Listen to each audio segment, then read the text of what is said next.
All right, hi guys, welcome to another small episode of Talks with Joni and Jori. Today we're going to be I'm Jori and this is Joni. Hi. And today we're going to I just wanted to ask Joni a quick question that I was thinking about. Me and my friend, actually, a friend and I were talking about 2 days ago, and just came into my brain, and I thought it would be a great question to ask. Okay. To ask you. I'm ready. So the question was, we were talking about giving kids choices, giving kids a choice. And in the discussion, she had mentioned that I think it was like when oh my gosh, I'm trying to think of the exact thing, but I guess the premise was like giving kids a choice can empower them to choose the right thing and actually take the pressure off. They can actually choose, like, okay, I think in the specific example was about if the kid, and I think they were a teenager at this time, they were like a preteen teenager, if they wanted to go to church or not. And so in this story, she had mentioned that the parents gave her the choice and she didn't want to go, and she stayed home from church. And and then she felt conviction, and she was like, oh man, like I feel like I missed out basically. Mm-hmm. And so then I was thinking, dang, like, do you give kids a choice? And then I was like, well, anyways, I was thinking through it. I was thinking, when do you give kids choices? Like, how does that work? Like, what are your thoughts on that? Because I know, like, it can be empowering to have a choice, right? But it can also sometimes be like you're not ready to have a choice yet, because you need to be like kind of like discipled in what is good and what is true, right? So as a parent, what is your thought? Well, choices are, some of you are going to get this if you've ever fostered children. It's a little bit of a trigger for me because it's a different way of parenting. It's a parenting style, maybe. And you have to remember that just when they're like 2, you can only give them a certain amount of choices that they can handle when they're 2, when they're 3, when they're 4, Right. when they're 5. So at what point? So then you're constantly in your mind thinking, is this an okay choice for them to be able to make? Am I going to be okay with their answer, with their choice either way, whatever choice they choose? Right. And I mean, I'm all for choices. Like, I did it naturally without thinking about it ever. And then when we began to be foster parents and we had trouble with some of the kids that we were having, you know, the psychology behind it and all the training, they would say, well, give kids choices so they feel like they're in control. And then you're really the one in control. You're the one who's controlling the dialogue. You're controlling the choices, but in their minds, they feel like they're in control. Yeah. And so for me, that was such an exhausting way to parent and to think through things, because I was constantly having to think, what choices can I give her for her to think she was in power and she's in control? And then when I broke that down, because we carried that through, we bought into that. We did it hook, line, and sinker. But then after it was all over, and maybe on another episode, we'll talk about our daughter that doesn't live with us anymore, who's not really a part of the family anymore. But when I broke it down, I realized there was a fallacy in that, because here's the deal. You're training that child to think they are in control. Do you want your child to think, hey, I'm the boss and I'm in control? Or do you want them to grow up thinking God's in control? I do what God says. I want to obey the Bible. Yeah. And I want to obey my parents because I'm under their authority. Their rules keep me safe. It's because of love, not because of punishment or consequences or anything like that. Like, even as a, Christian parenting, you do give them choices. I get that. Like, you can take it to extremes. I understand. Right. But at the same time, I don't want my toddler to think that they always have to have a choice. Exactly. That's exhausting. Yeah.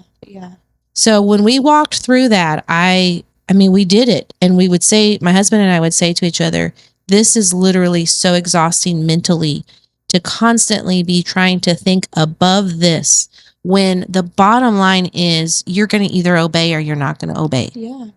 And so, there's obviously, sometimes it's so easy, like, hey, would you like to use this blue cup today or the red cup? Right. But when it comes to things like going to church, Yeah. my kids are going to go to church whether they want to or not, because that's something we value as a family. Goes Yes. back to that vision for our life. We are going to attend church, and here's the reasons why. And so sometimes I'll have to tell my kids that, like, you know, it was just this last week we came home from spring break and we were all tired, and you know, I had even considered it like, oh, I'm so tired, I need to stay home and like rest and do things, but I knew I wouldn't do that anyway. I knew we would get up, we would do laundry, we would, you know, do all the things. What's the difference if we do that now or we do that later this afternoon? Yeah. And so I realized, you know, just making that priority of, hey, even when we don't have the energy, let's make the energy, get up, go, show that we have God as priority in our life. Yes. You're sending a message to your kid. Everything you're doing, you're sending messages to them. Yeah. So you're planting. There's seeds Right. going in that little heart Yes. that are going to come out Yes. that future time. So this vision Yes. keeps you going like that. So there are some things that are non-negotiable. To me and to my husband, church was one of those things. We are going to go to church and we're going to be a part of the body of Christ. We're Yeah. going to obey the Lord no matter what. Even if it's Yeah. a hard obedience, we're going to obey Yeah. what God's word Good. says. It's good. And so good. I think that's a big part of it. But of course, you know, even sometimes it can stress kids out. There's safety in just telling your kids sometimes. Sometimes they just want to know the plan. Like there's safety in that and security of, hey, mom and dad have a plan. Yeah. You're teaching them God has a plan. It may not Yes. always look the way you want it to be, or it might not turn out what you thought. But in the end, parents have the best in mind for their kids. Yes. God has the best in mind for us. Yes. So if you kind of So keep good. that as that vision line, maybe on that second page that we talked about earlier, writing those things down of here's why, the reason why we're going to do something or not Right. do something. Yeah. That's so So sometimes we would tell our kids, we're not going to go see that movie, even though everyone's saying it's okay. It's not that big of a deal. But we really love Jesus and we don't want to just do things for whatever reason. We Right. want to really be intentional. Yeah. And so we would tell our kids, we're not going to do that. Right. And here's Right. why. Because we Right. love Jesus and we just don't think that movie really glorifies the Lord. Yeah. And they take his name in vain. Like, even though it's only 4 times, that's 4 times they took the Lord's name in vain. Yeah. We're not going to do that. Good. I'm trying to think of some other things that I'm trying to think of real life examples of when this like Well, really that was, came like, another to. thing, part of our conversation with the friend was like, do we like, and I think she was genuinely questioning it as well because we're kind of talking about it. Like, do you think though that, like, you're probably a great person to ask, do you think that it's gonna cause, I think that was part of it, will it making them, okay, so you have say you have a child, right? They go off to college. They've never really had the choice of, do they want to go to church? They've always just gone. Are they going to be like, oh, now I can do whatever I want? Mm-hmm. So that was part of the conversation, was like, was it, if they're still in the home, say they're 15 and they have the choice not to go to church, well, they're going to stay home, but they still have a good environment around them, a positive, godly environment, or are they going to go to college and say, oh, now I don't have to go to church, I'm going to, and then whatever. So that was part of it. Like, when is a good time to say, but then a part of me is like, oh, I don't know. Like, I think that if you're always taking your kids to church, when they go to college, they're going to be like, I miss that. If they're not, if they stop going, they're going to be like, I miss that. So I don't know. I've never. Okay. I think it goes back to giving kids the reason from a very early age. You're imparting in them. So this is from Growing Kids God's Way. You always give your kids the why. Yeah. Not just because I said so. That's not why. Giving them the why.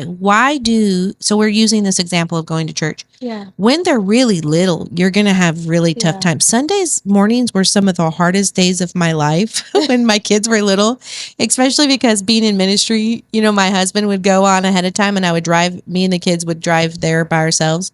And then when we would try to like go early with him, it was just chaos. So I just had to put on my big girl panties, so to speak, and be like, all right, I'm taking these kids to church. And it doesn't matter. Yeah. Half the time I was throwing in clothes in the car and they're, giving me a hard time about getting buckled or whatever. And I'm dressing them when I get to the parking lot, just to get there. Right. But, we just did it. You just make it work. And then eventually the struggle is over and it's fine. But you always tell them why. Why are we going to church today? Because it honors God. So when they go to college and you're not making them, but even by, I don't ever remember having to make any of my kids go to church. I never had to drag them. I never had to do that. I mean, just like this last Sunday, it was like, hey, are we going to church or are we or not? And I was like, well, let's talk about it, and then we were like, yeah, we're going to church. We're going to church. We always go to church. We're going to church. Yeah. Everybody wanted to go to church. It wasn't even a question because from birth, we went to church. Yes. And there wasn't, even when I birth kids, now there's this whole thing of like, people stay home with their kid for 4 to 6 weeks or 6 weeks. They can't even, like, they don't even have the family meet the baby now, or they don't want the family coming over to see the baby, all this stuff. That's so ridiculous. I can't even tell you how crazy I get. Like, one time I literally birthed a child like in the middle of the week and I was in church on Sunday, like, and nursing with other kids in tow. This is just what you did. Like, yeah, right. Nobody came and made me a bunch of meals ahead of time. I'm like, this is so wonderful. And I did that, for all you did that for me. For you. Yeah, I did that for everybody, all the daughters when they had the babies. I was so appreciative that they gave me a grandchild. I was like, let me make you some frozen meals for a while.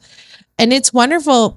I'm just telling you to say that it's what you tell your kids. Yes. It's the why behind it. Yeah. Why do you want them to obey? So good. And then it naturally, right? It naturally will be something that they value. Yes. Because they learn to enjoy really Jesus, right? Really God. Yes. And then it's a lot easier to then make those choices. Yeah, they make the choice to obey God because it's in their heart. Right. And that's really coming out of the heart of parenting. I'm trying to remember which book that was. It's not called The Heart of Parenting. You're getting your child's heart or something like that. I can't remember. I might have to go home, and when I unpack in the new house, I'll find all my books and we'll have to show some of them. That's but basically it's like you're training their heart to go in that direction, to love the Lord. So it is their choice. They are choosing that because they encounter the Lord for themselves. They know how to hear the voice of the Lord themselves. They understand and they choose, I want to do this myself because I want to have a good life. I see the benefits. Right. They see what other people, how it has worked for them. It's so good. Yeah. I don't know why I didn't even think about that, but that's why I need to ask you. So, I love it though. So choices, that's really good on choices. And I think obviously there's like you said, there's crazy extremes, and these are probably for people, right, who don't really know the Lord. Yes. Where they well, okay, let's do you want to be? Like, yes. Oh my gosh. That's right. But think about how those kids get switched genders. They from birth, their parents are the people who birthed them or whatever. They're the ones who are telling them, oh, from birth we thought you looked like a little girl, or they're planting those seeds, or I was going to say something else, but I'll shut my mouth. But think about that. Right. That's what they're reproducing. You're going to reproduce your values. Yes. And that's like what one way or another, by your actions or your words or both. Yes. Like that's what's they're going to see. That's the things, like true discipleship is like not what you tell someone, but what you're showing someone, right? Yes. So when you're modeling this for your kids, they're going to really experience that and receive that from you. Like my mom goes to church, my dad goes to church. They enjoy church. They love church. We love church, right? Like they learn the culture of this is awesome. And why it's important. And of course, you know, somebody is going to miss church once in a while. When I had all my surgeries, when I had my car accident and stuff, I missed a lot of church. Yeah. And I really realized how important it was to me just to worship in the house of God, to worship with others. Yeah. That's a totally different experience than worshiping at home and also worshiping online. Like when you're together with people, you're joining together in this one unified voice to sing praise to God. There's something that happens there in your spirit that doesn't happen when you're alone. So true. There was that. There was the word of God coming alive. You can say what you want. I listen to a lot of preachers. I do. I listen to a lot of things online.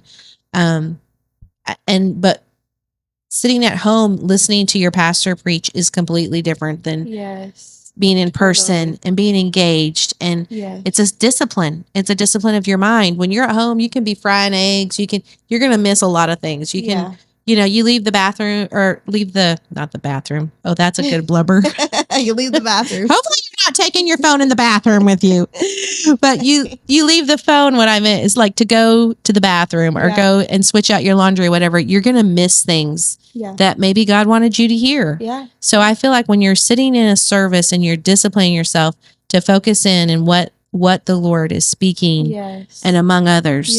And then the fellowship. The fellowship for sure. The encouragement, the hugs. For some people, I don't know if you've ever thought about this, but like a single person, and when they don't have a spouse, when they're at church, those hugs and that physical touch, that's the only physical touch they may be getting. Wow. Think about how important that is to just your mood, to your, mental health. That's so good. It's so good. Yeah. I mean, like that was when you come together, right? Like Yes. Not if you do, but when you do. And it says even that verse, like all the more as you see the day approaching, right? Like you should come together to encourage each other even more as you see Jesus returning. So we need the encouragement. We need each other. Encouragement is so and people need big. you there. Yes. Yeah. Yes. So okay. Good. Well, thanks for joining us. Yes. And like and subscribe, and see you on the next episode. Okay. Bye-bye.